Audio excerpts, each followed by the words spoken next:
আমরা যদি অর্থনৈতিক সুবিধাটা পেতে চাই অন্তত সমুদ্র কেন্দ্রিক, তাহলে আপনার এই অন্য দেশগুলোর সঙ্গে যোগাযোগটা লাগবে। সেই ক্ষেত্রে আপনি বলছিলেন যে এক ধরনের করিডোরের মধ্যে তো যেতে হবে। এটা করিডোর আমি বলবো না, এটা করিডোর না, এটা হবে একটা কানেকশন এবং কানেক্টিভিটি এবং চায়না কিন্তু এ ব্যাপারে অত্যন্ত সচেতন। আপনি জানেন যে একটা কানেক্টিভিটি কিন্তু অলরেডি হয়ে আছে, that is gas and railway line, যেটা চকপু থেকে কুনমিং পর্যন্ত। বাট এই লাইনটা, এই রাস্তাটা যদি আমি গেস করি, অলরেডি আমি গুন্নুম বলে একটা জায়গা, এই পর্যন্ত কিন্তু চাইনিজ কোলাবোরেশনের প্রচুর ভালো রাস্তা একটা হয়ে গেছে এবং রাস্তাটা একেবারে বর্ডারে গিয়ে আটকে গেছে, আপনার রাখাইন বর্ডার। আর এখন যে তোর আমরা ওইদিকে যেতে পারি না because of the Arakan army. ওই রাস্তাটা যেটা আমার মনে হয় ওল্ড, এটা আমাদের সময় মানে দ্বিতীয় বিশ্বযুদ্ধের সময় এটা ছিল বার্মা রোড। আচ্ছা, বার্মা। তো এটা গুন্নুম দিয়ে ভিতরে ঢুকেছিল দ্বিতীয় বিশ্বযুদ্ধের সময়, যখন বার্মা রিকনকোয়েস্ট করেছিল ব্রিটিশরা।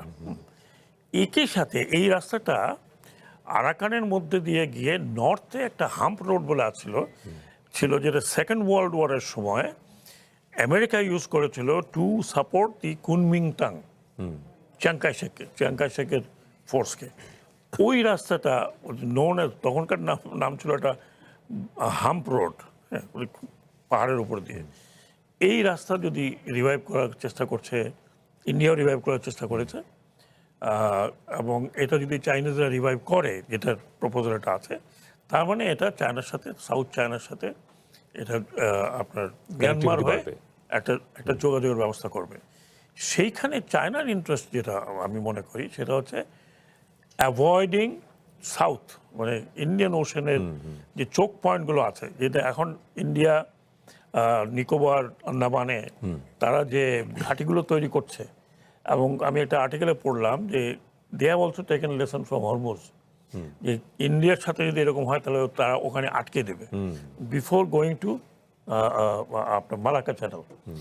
তো তার মানে চুকপু যে port, deep sea port, Kyaukphyu deep sea port just south of Andaman Nicobar, if I am not wrong, ম্যাপে যদি হয়। তার মানে there has to be some alternative route for China, and alternative রুটটা হচ্ছে the best use of Bay of Bengal.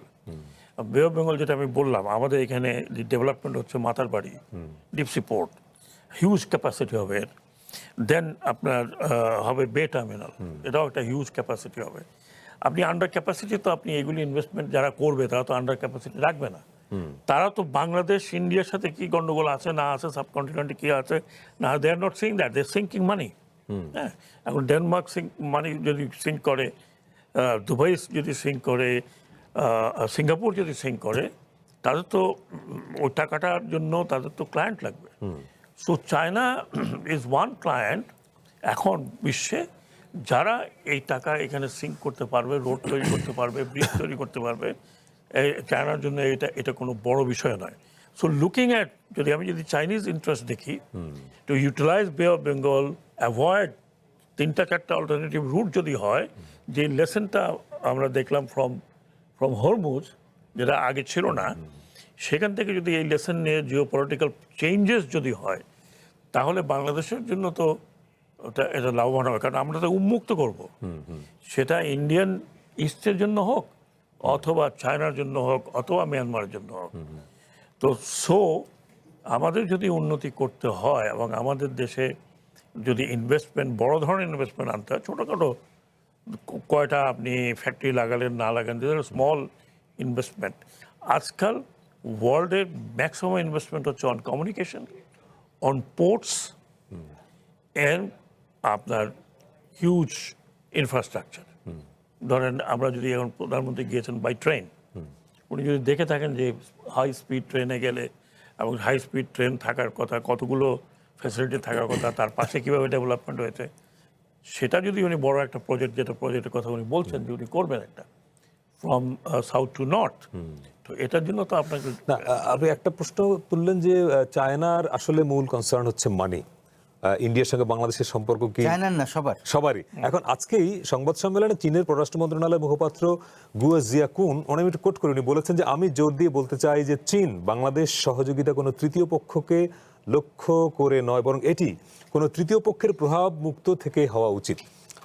That means এটা তো ইন্ডিয়াকে মিন করেছে তারা, তাই না? তাকে মিন করুক, আমরা তৃতীয় পক্ষের আমি কনসার্ন নেব কেন? Why should I? আমার তো কোনো ব্যাড ইন্টেনশন নাই যে আমি ফয়েজ সাহেবকে ডেকে নিয়ে আসছি। এখানে এইটার দুদিক, এইবার এই যে কথাটা আছে এটার দুটো দিক আছে। আচ্ছা। একটা আছে যে আমরা যা কিছু করব তার আমি চীনের সাথে যা কিছু করব তাতে যাতে তৃতীয় পক্ষ কোনোভাবে নেতিবাচকভাবে না দেখে, না হয়, প্রভাবিত না হয়।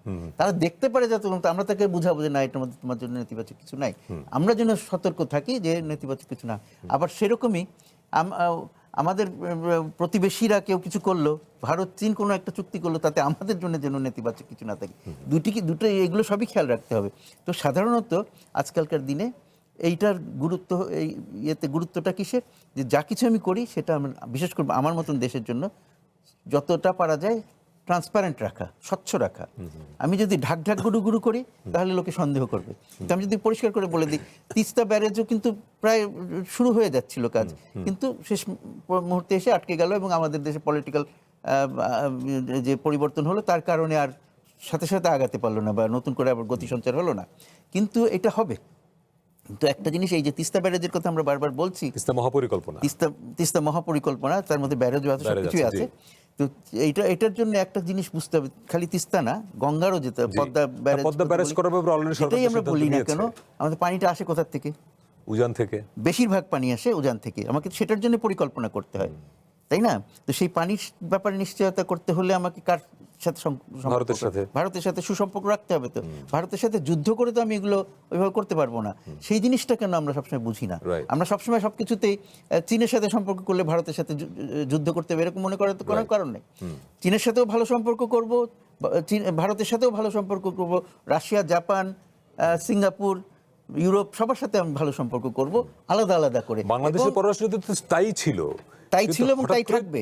পররাষ্ট্রনীতি একটা বড় ধাক্কা এসেছে না জুলাই অভ্যুত্থানের পরে, একটা বড় ধাক্কা এসেছে। পররাষ্ট্রনীতির মূল কথাগুলো কিন্তু দিনে দিনে পাল্টে যায় না।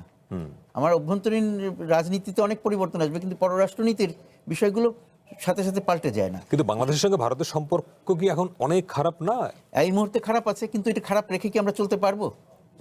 আমাদের নিজেদের স্বার্থেই আমাদেরকে ভারতের সাথে একটা সুসম্পর্ক করতে হবে, একটা ওয়ার্কেবল রিলেশনশিপে আসতে হবে। যেটা হ্যাঁ, আগে যদি আমরা বলি নত জানু, কিন্তু অন্তত নত জানু না হোক, জানু স্থির রেখেই আমাদেরকে সুসম্পর্ক করতে হবে, যাতে আমরা একসাথে মিলেমিশে কাজ করতে পারি।